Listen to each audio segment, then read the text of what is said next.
What is going on, guys? Welcome to the Wednesday night live stream. Hopefully everyone is having a wonderful Wednesday. Just gonna go for the good old-fashioned random Q&A tonight, so whatever you guys want to chat about, let me know, and I'm in. So it should be a good one. I was playing with a microscope earlier. I probably should have actually hooked that up, show it off, but I found these weird little polycats, little tiny, super microscopic little worm creatures inside of my Berghia nudibranch jar. Go focus on these. But I busted out the microscope because I was curious, because there's these little guys that were in there. And these are literally like a speck. What's going on? So these guys are literally like, if you with the naked eye, they're like a dot. So it's always interesting to see these things under the microscope and see what they actually are. But they are, I didn't even realize they were alive at first. I thought they were just like little specks in there. If you check that out, photos, you can kind of see them swimming around. So super duper crazy. It always amazes me how much life is literally in one drop of water. So in my Berghia, there is, I was looking at little tiny baby ones. I did an Instagram reel the other day, and I was like, oh, here's a baby. And you look at a baby and it's literally like, you know, the end of a toothpick beside a big one. And you see these little specks beside them, and they're even tinier. I didn't even know they were alive until I was zooming in, shooting the clip of the little baby Berghia, and I realized that they were actually alive. I was like, what the heck? So what are they?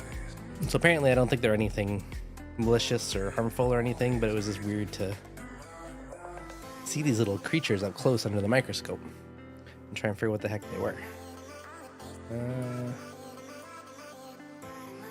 Yeah, so I film a little clip of the Berghia. So these are the big ones. And those little red tiny specks in there are what those little things were. And if you look at a baby Berghia, they're ultra tiny. And you can see that beside the little copepods. You see all those little red specks, and I realized they're moving around, so I had to figure what the heck they were. So yeah, if anyone knows what exactly they are, let me know, because I'm super curious. But according to the microscope, they are some form of a little polyclad, almost like a flatworm looking thing. That's what they look like up close and personal under a microscope. You can see little tiny little hair like propulsion feeders or something on the front. Kind of crazy. All right, potato people, welcome to the live stream. Idaho Reef, Alyssa, both from the potato state. I should have my sticker somewhere around my desk. Yes, how's everyone's Wednesday going? What's happening with the reef tanks? I'm finally going to move my work tank to the work office soon. The Nano. Gave it a water change today. I bought a stand that's chilling in my office, so one of these days I'm gonna get motivated and actually move it. So it's on my soon future to-do list. I want to quarantine, but I hear they're sensitive to copper. Any suggestions? What do you want to quarantine, David? What'd you buy? What's new? California check-in. What's up, y'all? What's going on, Phil? Hopefully you're doing good, buddy. PO4 shot to 0.46. You know, I don't think high PO4 is as bad as a lot of people say it is. Like, mine's always elevated, and really there's been no big issue. Flame Angel. Yeah, there was a phase in my reefing career where I would do therapeutic kind of a quarantine, and I don't necessarily always do that now. It kind of depends. I sometimes kind of feel like it does stress out the fish. So you gotta debate it. But the one I used to do, I did my kind of express quarantine was 2 weeks.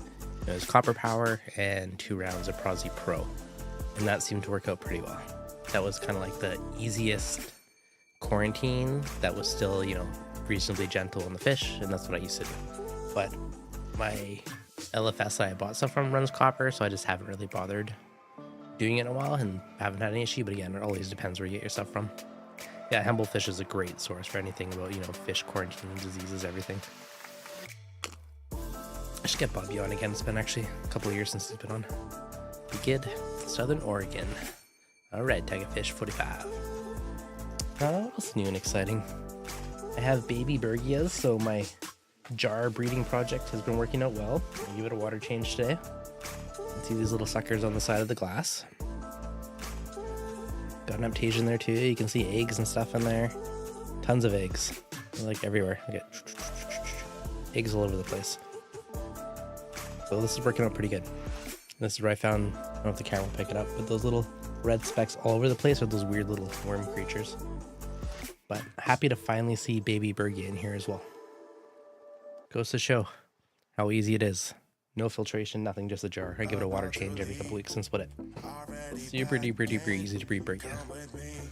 How many Aiptasia do you have to throw in there daily? I throw a couple in every few days. Now that being said, I do have, some in the Nios tank, which is half the reason I'm breeding them, to pre-build up an army before I do it. So the ones in the sand bed, super duper easy to take out. I also have a 5-gallon bucket that I'd rather not live in my office, but it's in there for now that also has a bunch of rock with Aiptasia on it. So I got a couple different sources to feed them. And once I have a good sized army, I'll probably start putting them into my tank and let them start to deal with my Aiptasia in there.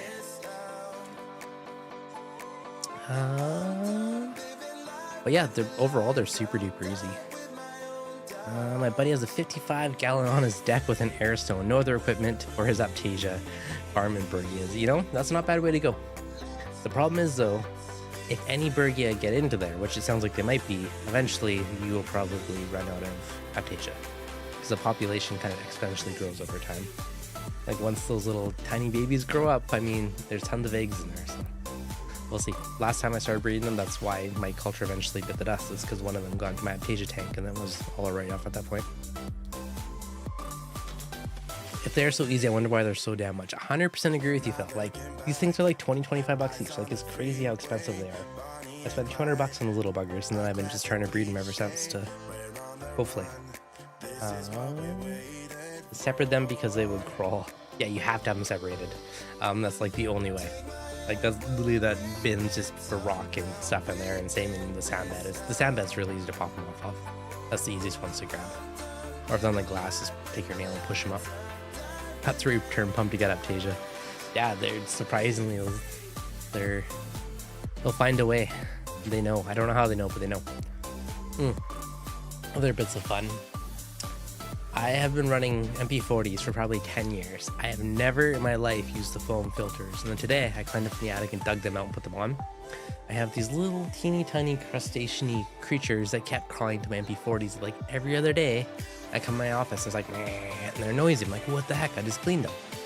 And these little tiny crustaceans keep crawling inside of the pumps, and then they're no longer silent. It drives me bananas. So I finally climbed up to my attic, and the first time in like 10 years of running MP40s, I found the old boxes and pulled out, my new foams I've never used and put it on there. Will this go up on Spotify?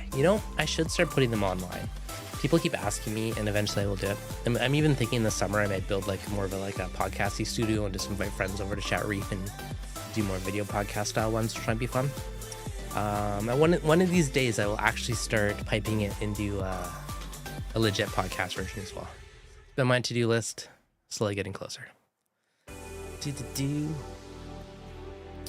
Post of Spotify. I don't know, probably Apple and Spotify, I would assume. Kind of the main two ones that I use anyways. Is there any other good podcast places that you guys use aside from those two? Can I get your thoughts on elevated magnesium for Euphilia and Goniopora? Currently $13.50, my reefer $170. Some seem happy, some do not. I run mine from, I'd say, $13.50 to $14.50 for my Gonies, and they basically all seem happy under those.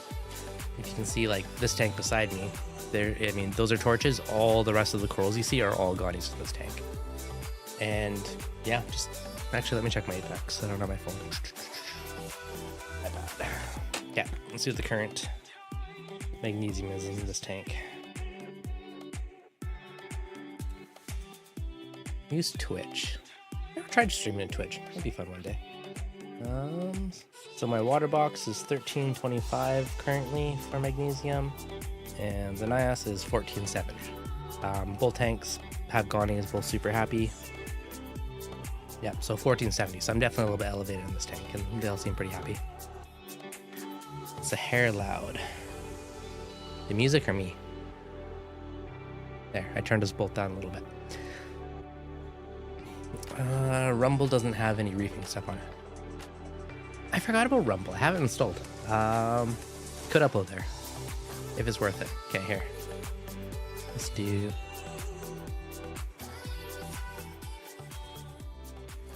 All right, there. Music should be quieter. Let me know what that is. Regarding the Flame Angel, I'm using the SRQT developed by Humblefish, Elliott Marine Collectors, and Ryan from BRS. Worried the angels won't tolerate copper. I have never personally done an angel on copper, so I can't say.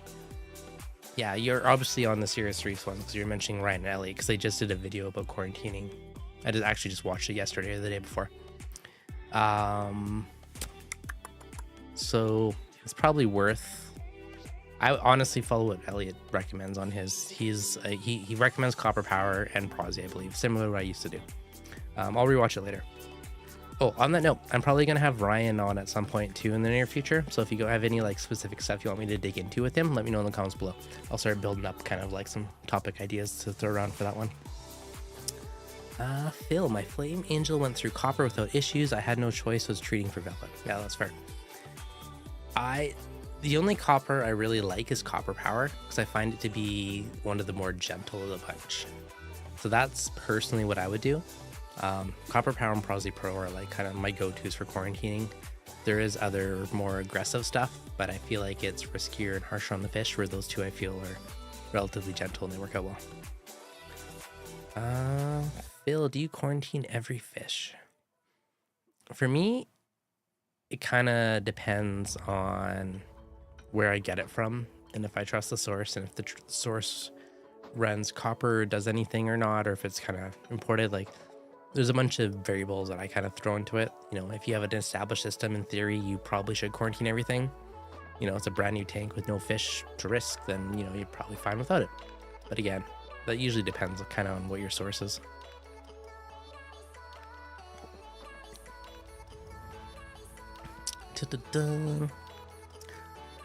Got summertime, windows opening, the pH is higher, always nice. Hey Dev, go Nix. Let's Polar Reef. What's going on, Andrew? How you doing? Just leave them in a separate tank for a very long time. I do like just monitoring a fish for a while too, and rather than pre-medicating. Again, depends on like how much risk you're putting into your tank and what it is, but. Tyler, what is your personal experience with reef safeness of various angels? I have a Coral Beauty in my water box. Not a single issue. In the past, I've had a Flame Angel, and he would nip corals at times, so it's a bit of Russian roulette. I haven't done any of the bigger angels. I've only done the dwarf ones. I would kind of like not a chevron, whatever they're called. I think they're chevron. Kind of like orangey and blue. One of those I kind of want to try at some point, but I haven't seen for sale in ages. But dwarf angels, I'm going to say you're mostly safe with. But again, there's always a risk they'll nip. You know, if you throw one in a tank full of tiny frags, maybe it's an issue.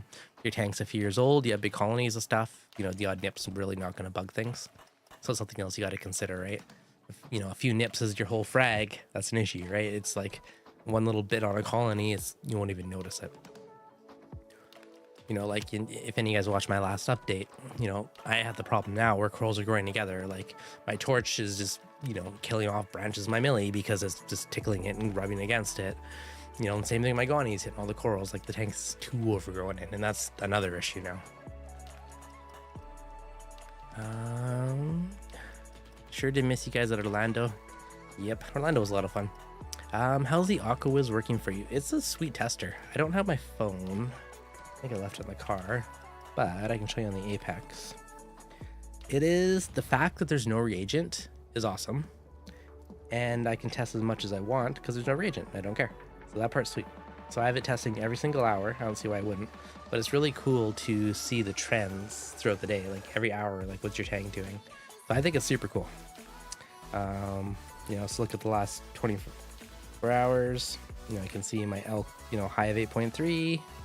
down to 8.06. It was 7.72 this morning. I get a little shot of elk, but really cool to see like the hourly test. Like, yes, you can do that with other testers, but I'm cheap on the reagent, so I usually don't. I test less. So the fact there's no reagent, I test more. Dev G set the new skimmer yet? I will this week. I was actually playing with it today, so it will be installed soon. I filmed some video on it. Partially I didn't install it yet because I want to do some filming of it first. So kind of an overview filming of it. And now I can actually install it and then play with it for a while. And I'll film some more later. But usually I do like a bit of like filming intro, and I'll play with it for a few weeks. Then I'll like finish the next half of the video. So sometimes some of the stuff is a bit of a process depending on when I have free time. And that would be with the Aqua Force all-in skimmer, which is pretty cool.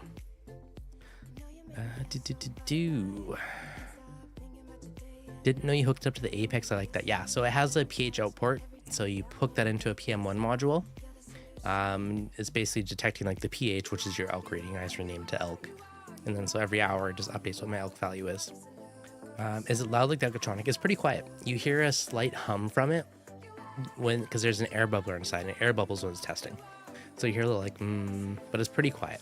Like you don't overly notice it. It's a low frequency, which is nice. So if you're paying attention, you might notice a bit of a hum, but testing every hour, you kind of get used to it and don't overly notice. The problem is now I want another one to have one on each tank. The Alcatronic, depending on where your pumps align, it can have a bit of a higher pitch, like sound. There's a screw into the pump, and if it touches the plastic, it's annoyingly loud. If you get it centered so it doesn't touch the plastic, then it's pretty quiet. And there's also like a little like foam baffle kit. If you have that, it makes it not bad, but you still hear it. It's definitely quieter than the Alcatronic and the Trident, I'd say, overall. And it is kind of nice because I have the Trident running on there, so I use them to kind of spot check and keep each other honest.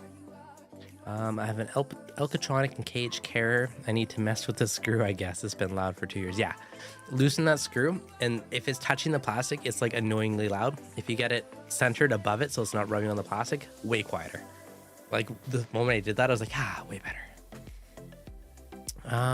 What's your experience with clogged ceramic media? Any tips? If you're worried about it, take it out and rinse it. Like usually my ceramic media, I have something like the glass media Ziprax in a little bag, like in a mesh bag, and you can just take it out and just shake it in water and get it all off.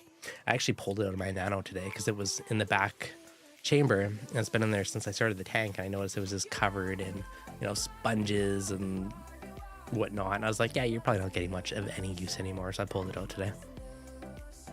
It was kind of help cycle the tank initially, but now it's the live rock, the sand, everything's established, so I feel like it's not overly useful anymore. But yeah, if you're worried doing a water change, take it out, take your bag of media and take in your old salt water and just give it a really good shake, be aggressive with it, and just get all that stuff off of it. That's what I would do to declog it. Yeah, the funny thing is, because I have multiple testers on multiple tanks, you kind of get this like calibration fatigue where you're like, okay, there's too many testers, there's too much calibration, to go do them all. You almost gotta like dedicate, it saves you time, but you also gotta dedicate a chunk of time to like recalibrate everything every few months, make sure everything's dialed in. And that's the tricky part when you have multiples. If you only have one, it's not a big deal, but when you have multiple testers, especially when I test stuff all the time, it's like tester fatigue. What is cyanobacteria? Cyanobacteria is either a red, purple, or green mat that is a bacteria, more or less. It just kind of like coats stuff. So sometimes you'll see a tank and like the sand bed or the rock will just have this mat of red or purple or green. That's cyano. Usually if you hit it with a turkey baster, it comes off fairly easy, like it's fairly soft. Usually tones down at nighttime when the lights are off, and you'll see it come back more when the days are on. If you are fighting that, something like ChemiClean is usually my go-to and makes it go away in a couple days. You can suck it out, but it usually comes back, where if you just treat with ChemiClean, then it'll go away. My kiddo lost my orange filter for my phone. I'm using Orphic wide lens. Anybody recommend another brand? Oh, yes, I do. They're not out yet, so I apologize, slightly teasing. They'll be out hopefully soon, but the new Max Spec one is awesome. So True Reef filter lens. This thing is super cool. Of course, I don't have my phone to show you, but it is like a nice big chunky lens, so it covers all of your lenses. Like I have the iPhone Pro, and there's 3 lenses, it covers them all, and it's magnetic, so it sucks to your phone. I would show you if I had my phone, but it works really, really well. So when this comes out, I would 100% recommend it. Can you demonstrate the look here? Let's do slightly ghetto giant iPad photo, because that's all I got within reach. But it is pretty cool.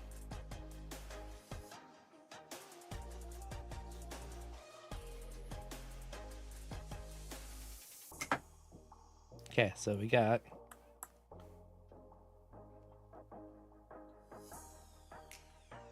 now there's a blue version and an oranger version, it depends. So okay, so we got, you know, no filter, obviously everything's overly blue.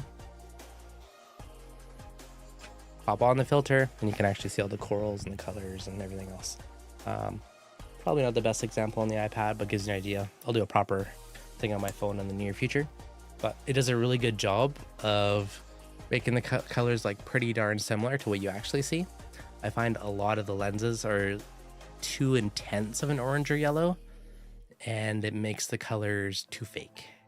And that always bugs me. So this one's been like very, very close to what you actually see. Now, this is the yellow one I believe I got. Yeah, so this is the yellow, which they called Gouda cheese, which makes me laugh. And there's also Sunset Boulevard, which is more orange. So I'd use the yellow one on less blue heavy tanks. And I'd probably, whenever it gets released, I'm going to buy the orange one too. And I'll use that one for like really blue heavy tanks. Kind of get the best of both worlds on. But I love how it's just like a massive lens. And it covers all the camera lenses, so you can swap around to stuff, and you don't get the haloing, you don't get the weird alignments and all that jazz. More like white balance on digital camera. Yeah, kind of, sort of.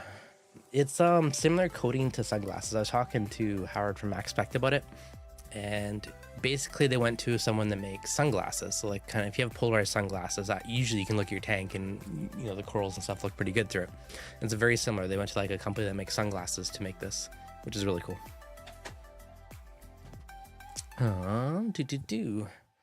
It's an awesome lens. Yeah, I think you have one, Alyssa. I know you saw it at least. What's the pricing and does it work on iPhone? It is made for iPhone, so 100% does. It's probably gonna, I believe the pricing is gonna be around like 40 something bucks, like 45 bucks, $40 to $50 range, somewhere in that range. But yeah, honestly, it magnets onto the iPhone, onto the thing, which is super cool. So yeah, this is my current favorite. Slightly teasing because they're not out yet. I got them to hook me up with one of the demo ones yet at the show, but should be out, you know, in the next month or two. Coming soon. But yeah, super cool lens. If you have a camera, same thing. I do, depending on what I'm shooting, I do use a very like slight orange lens, which helps combat the blues. Or if you have the white balance on here, I always set the custom white balance to be a lot warmer. Like I have a fish setting, and I'll usually just like warm it up in the white balance, and then that does a pretty good job. And if it's really blue, then I'll combine that with the orange lens, and it gives you like pretty solid representation. It sharpens my flipper too. Oh, they're new. Actually, they had some cool stuff. They also have the new magnet cleaner that has the blade sharpener on it, which is cool because most places, you know, it works great for like a month or two, and then your blade isn't sharp and it sucks. So they have a little grinding stone that's set at the perfect angle with a little slot, so you can just sharpen your blade whenever you want. So super duper cool. I kind of want one of those when it comes out to try it, because you need pristine glass to see all your pretty corals, just the way it is. You're going to quote you saying 45 when it comes out. I feel like he said 40 to 50. I did an Instagram reel on it. I don't know if I said the time on it, but I bought the scraper with the little grinder cleaner on it. The flipper has a lower profile. I have the flipper now. I have the flipper max on the water box, and I have the Toonsy ones currently on my 2 office tanks. Flipper and Toonsy is better. I'll probably still buy one and play with it because I want to know. But having a fresh blade all the time is nice. Like having to replace blades, like I feel like my flipper works great with a new blade, but I feel the blades die too quick. That's always the thing. Like the new flipper max one, you can like flip it around and do it. Oh, another random little explorers a while ago. Saltwater knife. Doesn't rust, which is cool for opening like fish and coral bags. I have so many corals almost touching the glass. I feel you, Phil. I feel you. Phil, do you manicure your corals? Like if stuff's growing into each other, do you let it just be like, oh, nature and whatever wins wins, or do you like cut and trim stuff back? I feel like the blade is too thick but doesn't cut through as well. So the blade is thicker because you can actually sharpen it. That's one of the things, is so it lasts a long time. What are you drinking? This is rum and pineapple juice and carbonated water. Cheers, Alyssa. That's why I like the flipper better. The max specs hits my corals. That's fair. I didn't actually pay attention to how thick the inside was. I'll go watch my videos later. Full tank problems. Yeah, it's tricky. I find most of them have that issue. Mostly just let it do its thing. I should do it more often, but I enjoy watching them get big. You know what they do. Yeah, I'm with you. Like right now I'm looking at it top down and like my torch is like intertwined into my millie, and I know it's just not ending well for that. Polar Reef by Andrew. Damn, this is great improv. Is there anything you don't know? I don't know. Ask away and we'll find out. Honestly, I like doing these random wing it ones because I just go off whatever the comments are. Like, there's a bazillion things I don't know, and there's a bazillion things I'm never be an expert on, but you're always learning on this hobby, and that's part I love about it. So, also the plastic glides seem hard, and I scratch the soft low iron glass. All right, Steve. We'll have to get when they come out. I'll get one, and we'll play with it, and we'll find out. I know they had low iron like glass at the show on the demo thing because it was like super opti white, clear, fancy little display panels, and it slid nicely on it, but. We'll see. That's my only experience with it. I only have my 5 minutes of playing at Reefapalooza. Alright guys, what do you got for reefing questions? What burning, salty questions you guys have? Dun, dun, dun. I don't really have any other new reefing toys to show off lately. We got the new fancy skimmer, the all-in skimmer from Aquaforest, which is next on the playing with list. And that's about it. All my other stuff has just been for the Nano tank, and you know, I'm gonna start bringing it to like the techie work office just for fun to have a tank there. Do you dose ammonium bicarbonate? I do not. That is not something I've played with yet. Rich just acquired some Berghia to tackle a fairly minor Aiptasia issue, knowing they will rectify the issue over time. Would you recommend after their food source is depleted? Once you're out, I would probably, assuming you can catch them and find them at that point, catch them and just, you know, sell them to another hobbyist, or you got to find now Berghias only eat Aiptasia, so you're gonna have to find another source for them if you want to keep them going. So like currently, you know, I threw 2 or 3 in the tank, but most of them are living in the jar, and I'm just letting them breed until I have a bazillion babies, and then I'll put the adults in the tank just so I can have that ongoing, you know, supply, because they're not cheap. But yeah, other than that, I'd probably just catch them and resell them if you don't plan on breeding them. But they are really easy to breed. So if you have an Aiptasia issue, you could buy less of them, let them breed, and then you have your own army instead of spending, you know, hundreds and hundreds of dollars on them. But it takes a couple months for them to breed and get babies and for them to grow up. So it's a bit of a long-term investment, but it is a way of doing it if you're on the budget sense instead of spending a fortune. What are some nano tips? I find nanos pretty dang easy, to be honest. Give it a water change once a month. Like when I did my original Red Sea Nano back in the day, I give it a water change like every other week. And I had it a mixed reef. I had hard, you know, acros, I had everything in that tank. Super duper easy. I had a dose a couple mils a day. I did like a 1 bucket water change every few weeks, and that was it. Super duper easy. My current nano, I'm probably do a water change once a month on it. There's all for reef, like 2 or 3 meals a day on the doser, and that's it. You know, I feed it daily, and it's pretty darn easy. Don't overstock it. You know, that's probably one of the bigger things, but I don't bother with skimmers. You know, I'll probably throw some Chemi Pure Blue in it when I take it to the work office, just to make sure the glass is a bit cleaner and phosphates and stuff don't get up there. But for the most part, like nanos are, if you just do water changes periodically, like nanos are super easy.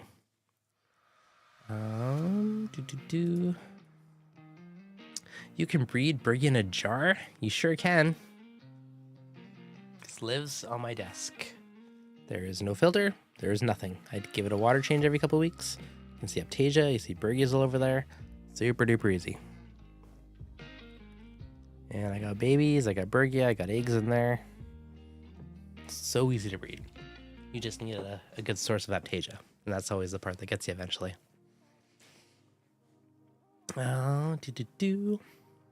Reef Pump had a live stream about reefing yesterday. What do you think about the future of the hobby of reefing might become? Long term, we will probably have less and less freshly imported stuff. So it's probably going to be more whatever people are growing in their farms. Reefing isn't the cheapest hobby in the world, which we all know. So it's probably, most people are probably going to have smaller to medium-sized tanks. So probably less big tanks. Obviously, some people are going to go crazy, but the average one, I'm going to say, I feel like the small and medium tanks are going to they already have a bit of an uprising now with economy sucking and everything else. So I foresee them, growing in more popularity over time. So I think nanos, mid-sized tanks, you need less lighting, you need less flow, they take less power, they're cheaper to fill. So I kind of think a lot of the hobby is going to end up more in that area long term. Phil, I had an outbreak of Aiptasia in my Aquaforest tank, added 25 Limsima. Oh, those peppermint shrimp, they're doing a great job. I should source some of those and throw them in mine. I have a few monster Aiptasia in there. I hit it with Aiptasia a little while ago. I used a bottle of it. You can see probably a few little white spots in there, but right over there, and there's a couple monster ones in there I gotta take out. I have heard good things about those peppermint shrimp. I have not found them for sale anywhere around me though, which is always the tricky part. Reef Theory. One of my 2 Bangai cardinal hides in the top corner of the tank, while the others swim around the rockwork. Problem or just being a Bangai? Mine, same thing. Mine, he's currently right in that bottom corner. He just chills in one area. They're not super active fish. They usually just pick a spot and hang out in it. So that's fairly normal for Bangais, in my experience. For an algae turf scrubber, do you have a method to grow specific algae? If it is a waterfall style, it is going to grow hair algae. If it is submerged in your sump, you could throw Chaeto or something else into it and seed it with what you want. So it kind of depends the type, if it's a waterfall or if it's essentially just like a refugium in your sump. But yeah, at the end of the day, whatever algae grows, especially if it grows on its own, is what your tank is going to thrive in there. So just roll with that one. Phil, I put my overflow in sump to get those as well. I'm surprised they did all right in the overflow. That's good to know. Got mine from Jason Fox, but I guess it doesn't help you in Canada. Nope, not quite as much. But I will, you know what? You reminded me of it. I'm going to message my buddy with an LFS and see if those are on his lists of his ordering. If they are, I will acquire some. Hopefully they're not crazy priced.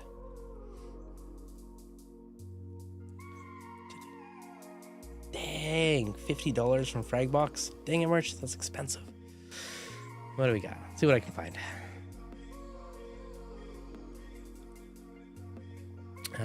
Yeah, pajama cardinals. Yeah, most cardinal fish are not super active. They usually stay in one general area, I find. Do you need white light to grow coral? Will they be fine in the blue? You can absolutely grow them under just blues. I find white lights give better growth. Blue lights give you the color pop. So 100% can. Lots of people do it. You know, personal preference, I like the white and the blues, but you can do just blues as well. My theory is they'll just grow slower, but they'll still grow and they'll still be fine. When I harvest algae from my scrubber, I take a handful of the algae and feed it to my tangs, into the 2 little fishies feeders. They love it. Yeah, I mean, free fish food is a good way to go. Dan, how's it going, buddy? Good to see you. Peppermint shrimp like Berghia more than Aiptasia. You know, that's one thing I half worried about as I'm breeding them. I was like, they'll probably just all eat them all. It's a risk. So we'll see. If my Berghia army doesn't work, then maybe I'll resort to the shrimp at some point. I'm still going to hit a few of the monster ones with Aiptasia, and then hopefully we'll have lots of Berghia once all these eggs hatch. Like, there's a lot of circles of eggs in this thing.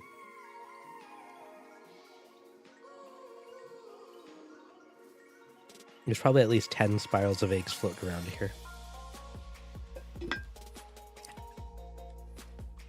Hey, Than. How well is your Microscope Pest ID knowledge?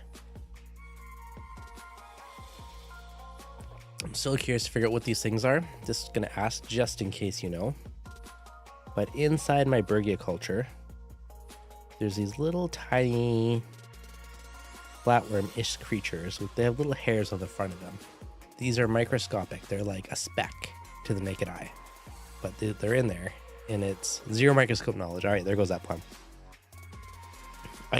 They're oddly extremely interesting to watch.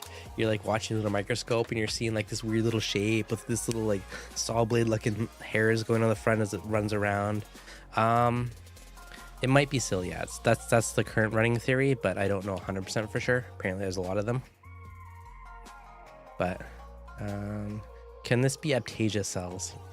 You know, if it was inside, I originally thought it was just Aiptasia shrapnel from the Berghia eating them. These little red specks. I thought it was like the tentacle specks or something. But it isn't. So I think it is the ciliates group of protozoa, which means they're unicellular. 3,500 species. Yeah, there's a lot of them. Feeding. They feed on smaller organisms such as algae. Yeah, so I don't know. I don't think there's an issue, but there is a bazillion of them in my little Aiptasia jar. So I was really curious to figure out what they were. I didn't even know they were alive until I just zoomed in with my macro lens and was filming like a super tiny baby Berghia. Also, I noticed these things were moving around. I was like, what the heck? So I took a little drop and put it under the microscope today to get in there just because I was really curious to figure out what they were. And then you're watching them and there's these weird little things going. There's little like saw blade looking things, hairs coming out of the front of them. Like, it's oddly fascinating to like see how much life is in a drop of water under a microscope. It's crazy. Here's my video of them swimming around. Photos.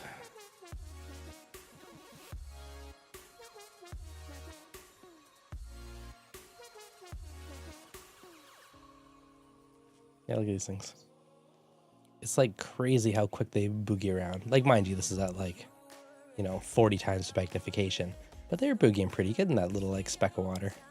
And these little hairs on the front of them. But yeah, I don't know. It's crazy. Like, it makes you think twice about taking a mouthful of salt water if you're starting a siphon or something. You're like, oh, what are all these gross things that are potentially in my mouth now? If you set up a new tank in the future, radions or edges? It depends on the tank. You can't see it. Nano beside me on my desk. I have an extra 15 on it. Super overkill. Love it. This tank beside me. I have the edges on it right now. Had radions before. I got the edges. I love my radions. It depends. These ones are winning right now on this specific tank because, one, I love that I can go bloop and tilt the lights. I hate seeing the light source, so for me to like go just tilt that little bit and hide it is amazing.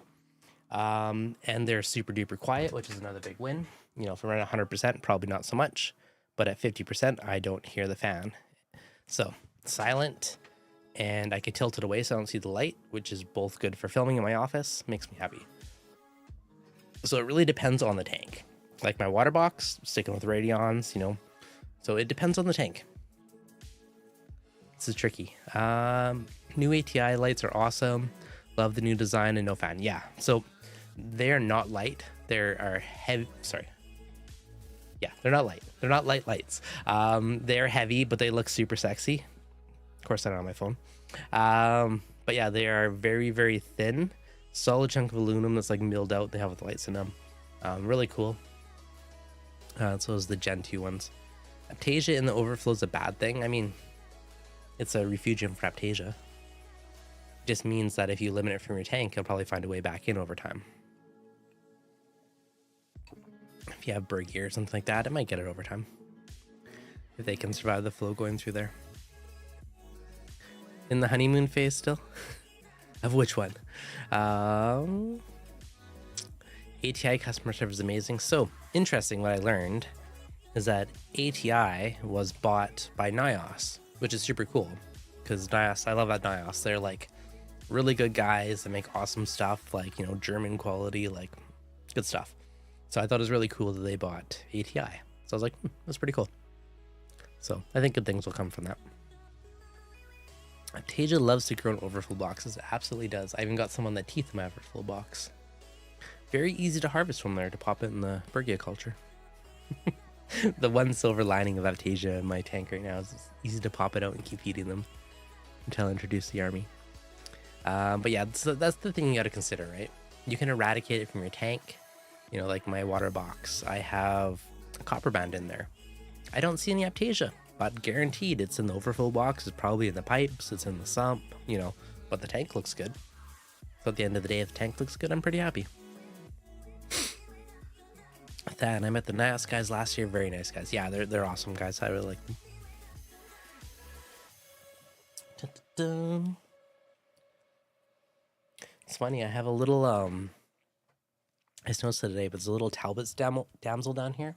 And he's been like trying to host the mushrooms. He'll be like in there and he'll like kind of like rub against it and go in there and deke into it. He's kind of trying to make a little house on my mushrooms. It's kind of funny. Oh. Still on my quest for more Ghanies. 2 months after my copper band died, Aiptasia started popping out. Yeah, exactly. So they do a good job of keeping it in check, right? And they'll stop from growing, but if you don't have that control, you know, they're coming back.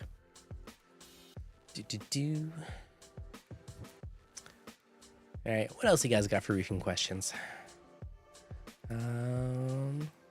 Is that a real plant on the side of your tank? No, sadly it is not. This is my fake bamboo plant. I've had real ones in the past, and they usually do well for like 5 or 6 months, and then usually they fade a bit. I think I don't have enough light in here to fully keep one happy, so that is a fake majestic palm, whatever they call them. Aiptasia control is what I strive for. It's something, stop eating them for whatever reason, then they come back. One of my copper bands stopped eating them after 5 years. Surprising. You don't think they would stop. You think they would just keep doing it. I added a stripey and they mowed them down, all the ones you could come across.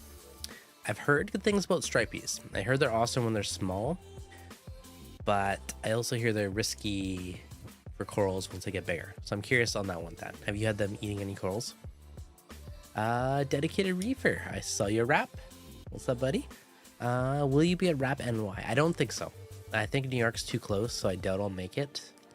Possibly California, because I've never been to Rap Cali. So I might attempt that in the fall if I can make it work.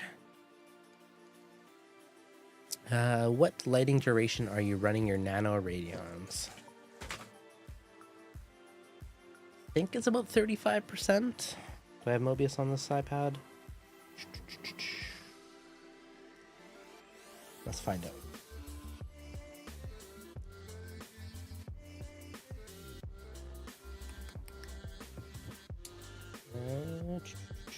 Nano.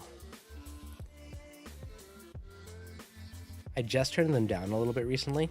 Yeah, so they are at 35% and very similar schedule to my water box. So it kind of comes in, it ramps up, have the wider period for my 4 or so hours, and drops down to more of an AB plus style schedule.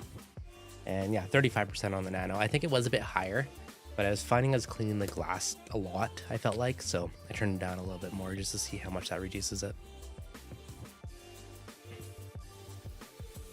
Have you had any acro-eating flatworms recently? I've not. I've dealt with them in the past. They suck. I was very aggressive with my potassium dipping and fragging and got rid of them over time. But yeah, they're definitely a pain to deal with.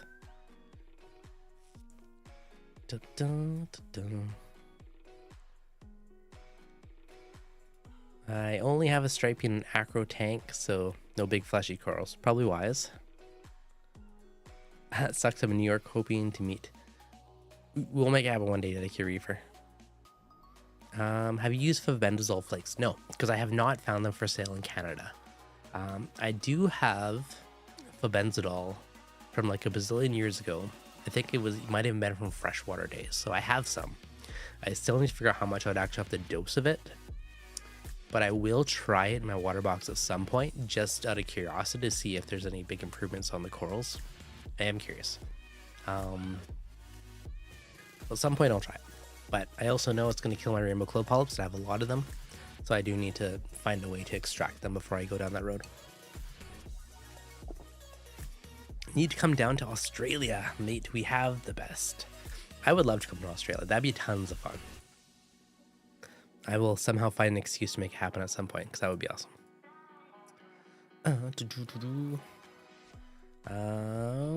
Then I have a little baggie of a benzoyl from my vet. Haven't tried it yet. Scared to actually kill stuff I like. Yeah, so supposedly that works really well if you have purple clove polyps, the little ones that like plague and grow over your rock, those little tiny micro ones. Supposedly works really well on that. From some people I've chatted with in the past. I haven't had those in a long time, so I haven't tried it. But yeah, the rainbow clove polyps are the only thing that I feel would probably die in my water box. I think the rest of the corals are pretty safe. But cloves are definitely a bit of a risk. So, I mean, acro only tank, I think you're perfectly fine. But trying to kill stuff like acro-eating flatworms, verminted snails, hydroids, and basically nothing else. That's the problem though, you know, if you're going for all that stuff, it's a risk. I think fabenzolol would probably work on hydroids. It'd probably work on acro-eating flatworms. I don't know about verminted snails though. Are you still using the Mastertronic? I'm not at this current moment. Mainly because I don't have space in my current office tank. So I had the Mastertronic and the ReefBot both on my tank, but now I have a smaller tank and I don't have that extra stand space, so I don't have it running at the moment. It's chilling on my sun deck table, so I'll probably put it back on at some point, but not at the current moment in time. I bent the needle on it, so I gotta get a new needle to fix it. So, some point. Or maybe I'll take it to work and I'll put it on the Nano tank at work to do all my testing. We shall see. Calcium carbonate has worked well on verminted snails. Yeah, for me, it was a blend of the DIY calcium powder, basically chalk or calcium carbonate, and bumblebee snails. Between the two of them, it worked for me to get rid of them. And that worked really well. Are you getting the Essential Mastertronic? Probably. I do like that one has a drop checker in it, so there's no needles, there's less stuff to break, less consumables, you know, less stuff to worry about calibrating. So the more simplistic in that sense, I think is always a big win. Less maintenance is a win, so probably yes. Fermenteds ruin my tank. I still have them in my Nano too, like they're in there. I just break them off randomly, and I added some bumblebee snails, and I should probably dose calcium carbonate to that tank, but I don't. But, you know, for the most part, like, as long as they're not plague proportions, like, they're manageable.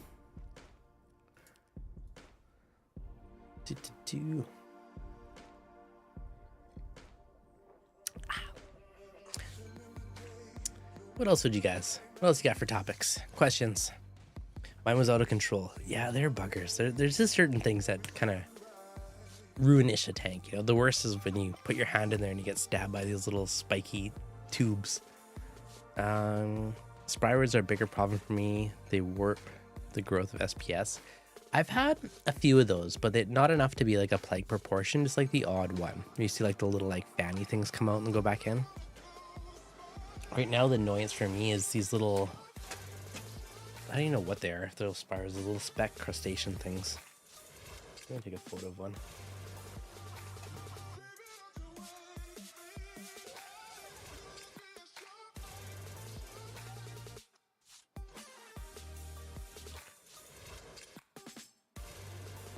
These things,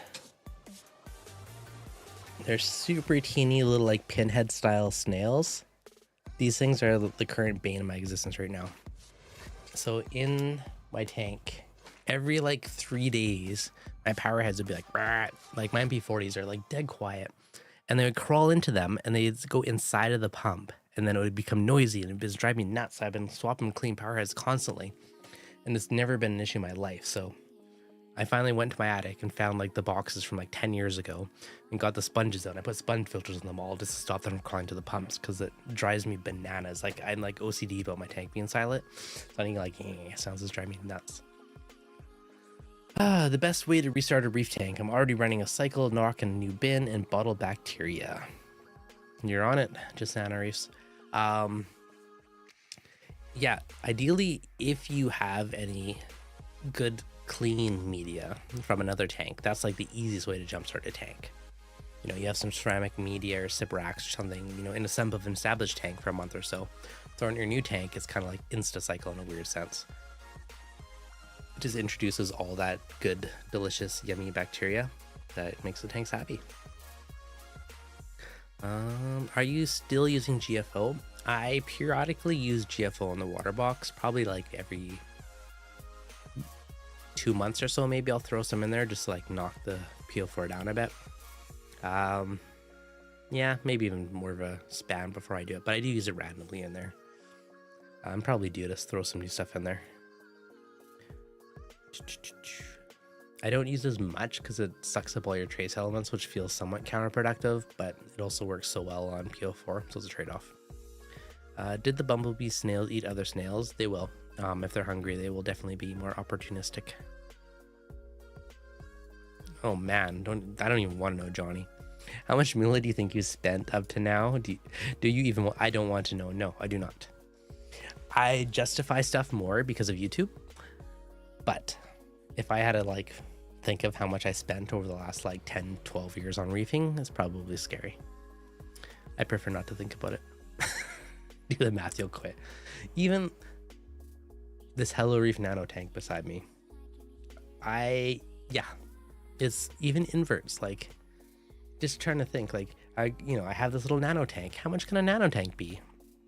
You know, I know one order I did. I was like, oh, that's a cool invert. That's a cool invert. You know, next thing you know is $1,000 order, and you're like, how did that just happen? You know, like I had all these really cool, you know, creatures in there. Like I have tons of awesome stuff, and I love all the little creatures. But, you know, $40 for this, $50 for this. You know, blah blah blah. Like it adds up. But super awesome tank. But yes, it's very easy to spend far too much money in this hobby. You would forget thousands of purchases. It's called selective memory time. What's the biggest way to change the best way to change to a fine grain sand? Suck out some sand and replace it with the new stuff. If you're doing water change, just suck some out the hose and replace some. I would just do that over time. Are you married? Yes, I am. Are you going to start using PNS? I'm going to order some next time I do an order. I'm pretty sure I have some in my BRS cart, so probably next time I do an order, I will tack some on. And I will try it, because I am curious. After talking with Chris and him saying how well it works for lowering your nutrients and whatnot, I'm curious to get a ball or two and try it. Oh, she puts up with it? That's a keeper. So, I have a 2-tank limit with the wife, and I currently have 3. So I'm already over the limit. But yeah, there's a limit on size. So I'm on like loopholes. I'm like, oh, how big can I go? But yeah, so I got the water box and I got the Nias. So the water box, which you guys obviously know because I've done a bazillion videos on it, and I got the Nias tank. And I got the Nano tank, which has been in here for like a year. So this one is going to move to, finally going to move it to my work office. A bunch of my coworkers are like, bring on the tank, bring in the tank. You know, and every day they're like, where's the Nano tank? I have this empty stand that I bought just sitting there. The jar doesn't count. So just sitting there in my office. So maybe next week I'll move it one day. Any experience using sodium fluoride to dose fluoride to your aquarium? Not directly. I have bought fluoride from, I believe, ATI and Reef Moonshiners, which I've added to the tank. It very well could just be sodium fluoride. I don't know what they mix in it, but I bought like the Reef branded versions that I've used. I haven't tried the raw chemical version yet, but maybe at some point I will. My mom took a bunch of dead snail shells and used them as landscaping ground cover. It looked like $5,000 a snail. Man. Oof. I have tiny limpets in my sump, now going to the tank. Are they good or bad or eat corals? Most are fine. I'm sure there's some rogue ones out there that will cause trouble, but in my experience, they've only eaten, you know, like dead tissue or something, like nothing. I haven't seen them attack any live healthy stuff. So I have not personally seen them be an issue. That being said, I mean, you know, you never know. There's like, you know, even, what are they called? Astrina stars. You know, 99% of them are fine, but you always hear these stories about the odd one eating a coral. Like I suspect it was probably something that was going downhill anyways, and they're just opportunistic. But are you moonshining? You even know all for Reef or Red Sea will add so much trace that your tank will never be lacking trace. I was hardcore moonshining for quite a while, and it did work well. Tank looked phenomenal when I was doing it. I have not used it on the strict plan in a while. Still have a bunch of it, and I use it for kind of periodic corrections. Maybe at some point I will again, but this was like before I had a kid and I had plentiful free time to pay more attention. So I'm a bit of a slacker now. So at some point I might again, but I kind of blindly dose a bit of trace and do periodic ICP testing on it. So this tank is just straight up all for Reef right now. Same with my Nano.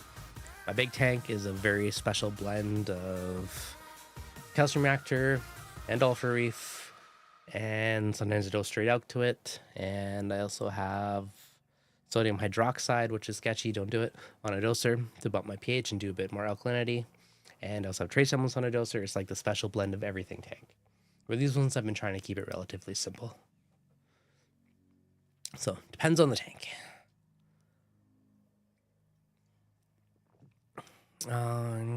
Slacker, do you think the tank did better back then, or is it all the same? I think the tank looked awesome when I was doing it. I do think that when you're doing it daily, I think it's twofold. One part of it is you're doing these little micro doses, 0.2 mils daily of all these things, and it's always available for the corals, and I think they appreciate that. At the time, I would say some of my corals, they were more vibrant. It felt like they were a little more pop in the color. Maybe there's a little more color out of it. But it also makes you pay attention to your tank. It makes you, something's off. You're looking at every day versus, once a week doing something. So it makes you pay more attention to your tank, and I think that's one of the advantage of it. And I do think there is benefit to doing all the ones daily. That being said, right now, I have trace elements on a doser. Like I have the Tropic Marin AB or AK, whatever it's called, on a doser. And, I have all for Reef, and then I have, other ones on there. I think I have. So I have a big special blend of stuff. And, stuff looks good. Didn't look quite as good when I was doing all the dailies. But again, it's a bigger commitment of every single day doing all, 10 bottles of miniature doses.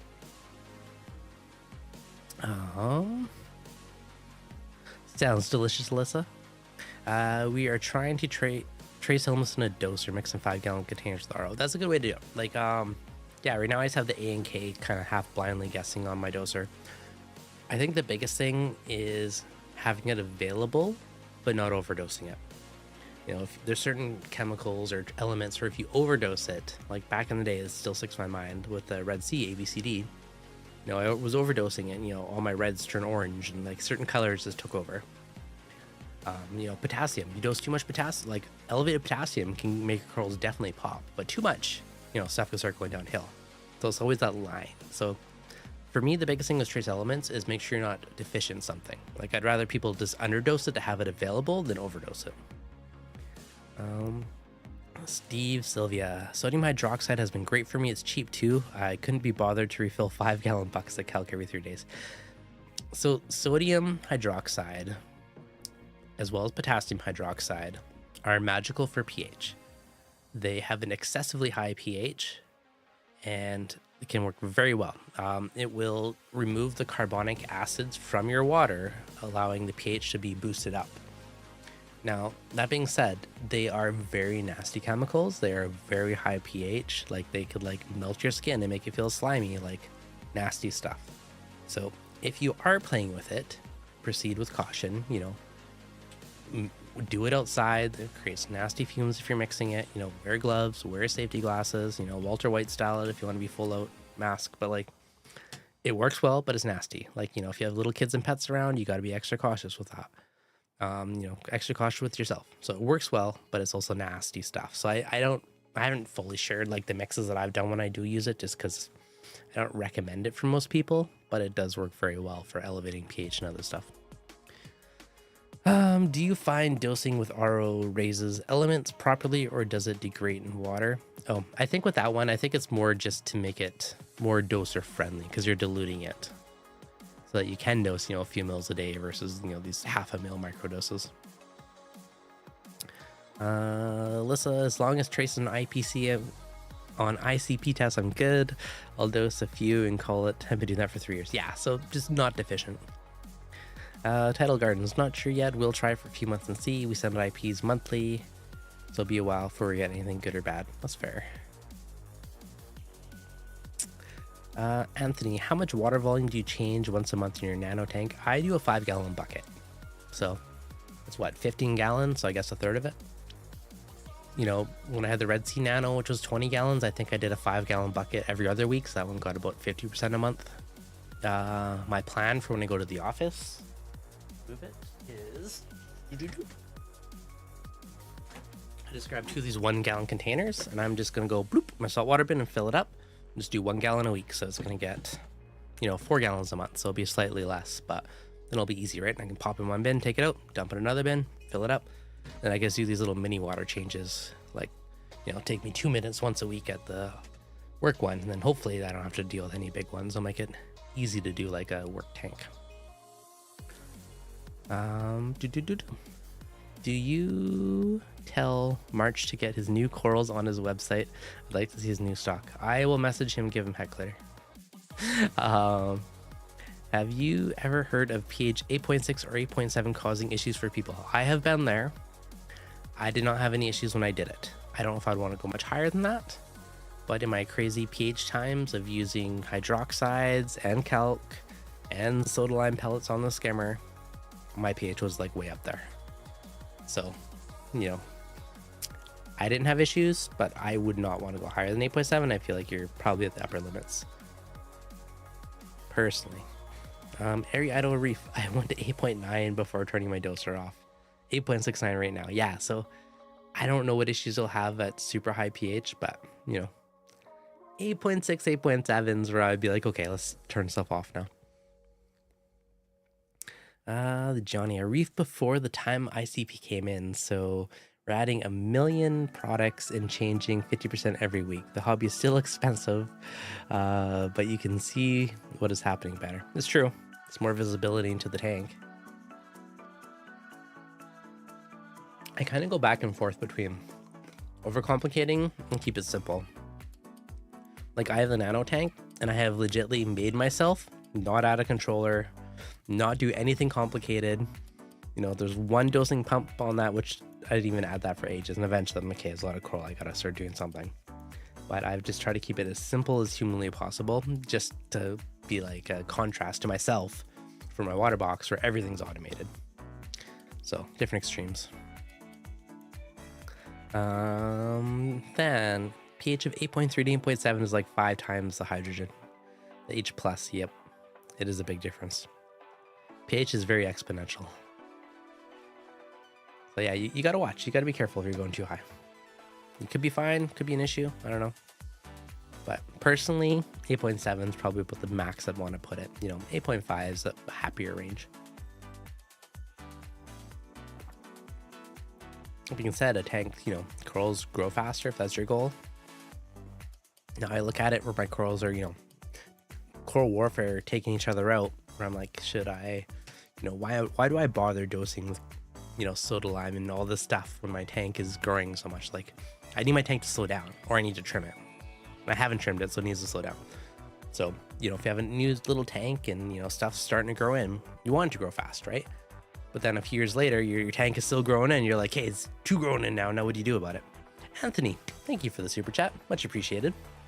Much appreciated. Yeah, so it depends on where your tank is at. It's, you know, like, yes, higher pH is healthier for stuff. There's definitely advantages to it, but if stuff grows too fast, that's also a problem, right? Stuff's growing into each other. I have, you know, like an orange Satosa in the corner, and is literally getting stung by a tube anemone that's in there just, you know, stinging around it because it's trying to grow over it, and it's like, nope, I need my light. No, and it's, I can't, some corals I don't know if I could get out anymore because it's so grown in. I have to big chisel in there, and I don't know. So there is like considerations like that long term on what to deal with stuff.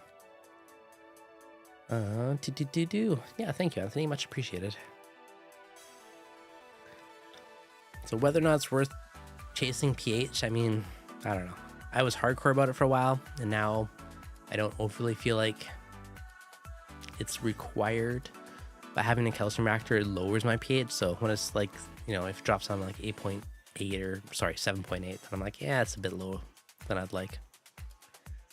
If I find a Zoa eating nudie, what else can I do to eliminate the rest? I assume I have. That's a trickier one. I've only had one, and I sucked it out. Either a dip, I think I just sucked it out, like physically removed it. I don't think I had more. But I would probably be keeping an eye on it and removing them when you find them. It's like another one I had a while back was Montipore eating nudibranchs. And those guys only came out at night in the morning. So for a few weeks, every morning I'd wake up super early. And I could find them with a flashlight, but never in the daytime. So I'd go in there with a flashlight and I'd take a water change hose and I'd suck them all out and like physically remove them with a little mini water change. I did that for a few weeks and it was enough to break the life cycle and eventually got rid of them. But some of those you just need to be a bit diligent to physically remove it. You could probably dip it, but I don't think that would get the egg, so you'd probably have to like keep up on it. Oddly, I've also noticed better growth at lower elk, unlike what's been mentioned once upon a time.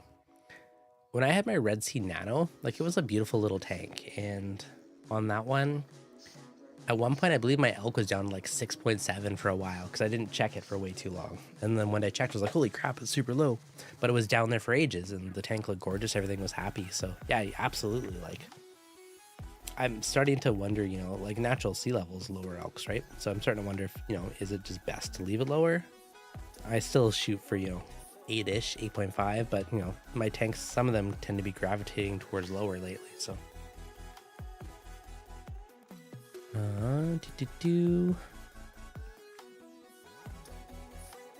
I don't know how to spell his name, but what is Dimitri's site, and does he ship to the USA if you're thinking about getting aquas? Yes, he does ship to the USA. It is Treasure Corals.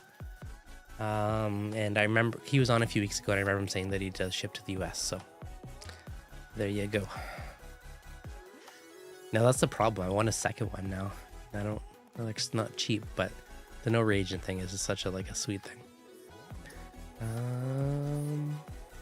A few months ago, I heard Chris talking about the green flake food for benzodol. I dosed daily most of my Aiptasia. I believe I've not seen a vermitid snail since. Hey, if a benzodol works on vermitid snails, that's a sweet win. Once a day for a month. The real question is, does anyone know what the dosage of a benzodol is in that flake? Like if someone just wants a dose to straight up a benzodol, like what is the, like how many milligrams is it per gallon or 100 gallons type of thing? If anyone figures it out, let me know, because I'm definitely curious on that one. Have you tried bacteria food from the company PBS, or what is it called? PBS Protobio, or not Protobio. I have some in my cart. I haven't ordered it yet, but I will. PNS, thank you. I do plan on trying it. I haven't yet. Probably next month at some point I'll get it. ChatGTP. ChatGTP is useful. Does it kill or harm anything else? The benzodol? The clove polyps definitely will. So if you have pretty rainbowy ones, it will take them out. If you have the purple clove polyps or the like colonial little matte ones that are a pain, you probably want to get rid of those. So yeah, that's the only thing I would personally worry about. You know, Xenia could probably be at a risk. So if you have like a hardcore pulsing Xenia tank, it's a risk. It will kill inverts if you dose too much. Thank you, Phil. I have heard that one. Soft corals and snails. Yeah, so if you overdose it, snails, shrimp could be at risk. So I don't know. I'm still curious to try and figure out what the safe dosage is to not impact the inverts at all. Or if anyone knows where I can find the angel food flakes in Canada, let me know. I also wonder if there's like a happy version where you could dose it and not take out clove polyps. Probably not, if you're gonna get rid of the other stuff. No one knows. Fluconazole used to be used in reef tanks to treat fungal infections in coral reef. Algae, such active carbon, chemical filtration, GFO, phosphine can remain in place. Yeah, so the one I have is called fish benzodol. And I believe I bought it like 15 years ago, probably, to kill hydroids in a planted tank. And I know I found it somewhere. It's still hanging out my shed somewhere. So I'm like, perfect. Did a pinch a day for 1 month and stopped. Okay, good to know. Da-da-da.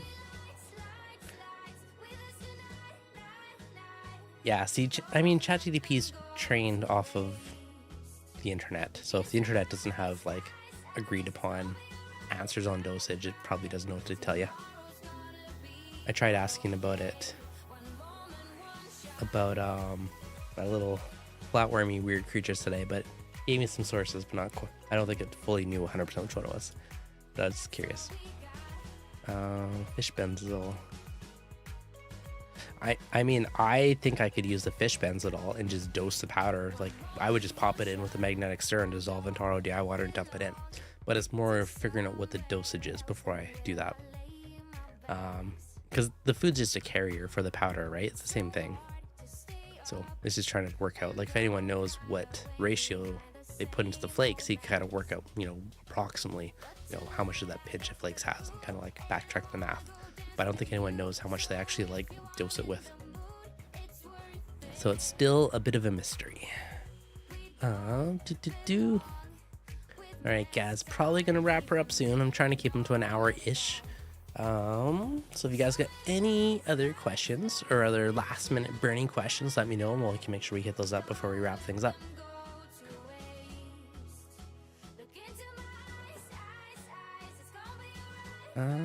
Luke Goldie's in the US has Ben's food also. I will look up Luke Goldie's. Thank you for that one.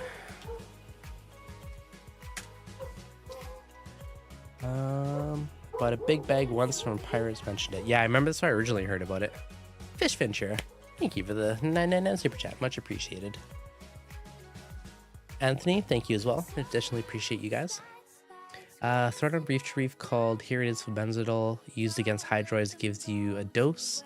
I don't know if that will kill the inverts. Cool. Thank you, Phil. I appreciate that. I will dig into that one later.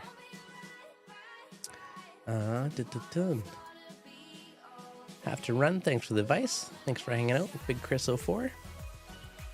Do you have the blue or pro on the Nano? I have the pro. I like the slightly whiter look overall. Oh, I know the dose that will kill inverts. Oh, perfect. Thank you, Phil. Yeah, so with Radions, I always personally go for the pros. When I originally had the newer ones, I had one of each, and I had them side by side for a while. And if you're only running them at, say, 50%, you can make the lights look pretty dang close. The picking one or the other makes more of a difference the higher the percentage you go. But I personally like the pros better because you can still get the bluey, AB plus look, but you can also have a more of a whiter, crisper look and still get the color pop, which is nice. So my schedules, they start more AB plus-y, and then there's about 4 hours of the day where it goes to like more of like a crispy, whitey, still vibrant color pop, and then it slowly goes to more of like the AB plus bluer later in the day, and I find that works really well. And I feel like corals grow better underneath it, so you kind of get the best of both worlds if you like both looks. So yeah, there you guys go. Thank you, Phil, Fish Ventura, Anthony, thank you guys again. Hope you guys enjoyed the live stream. As always, if you did, hit that like button. You need to make sure to subscribe. And next week, I don't know, we'll find something fun for next week's topic, or maybe I'll get a guest for next week. Do you feel like you could have the same results on your big tank with XR15s? Yeah, 100%. 100% you could. The XR30s are overkill on my water box. 15s are all you need. I only did it because I could. I originally bought the 30s for the wider tank that was in my office, and then I decided to put them on my water box instead. I was like, oh, I should put the best lights on the best tank. Completely overkill. XR15s on a 2-foot wide tank, plenty of power. So yeah, I personally, if it's a 2-foot tank, do 15s. If you're like 30, 36 inches, then I would do 30s. But yeah, hopefully you guys enjoyed it as always. Hit that like button, subscribe. Thank you guys for hanging out. I'll see you guys on next week's live stream.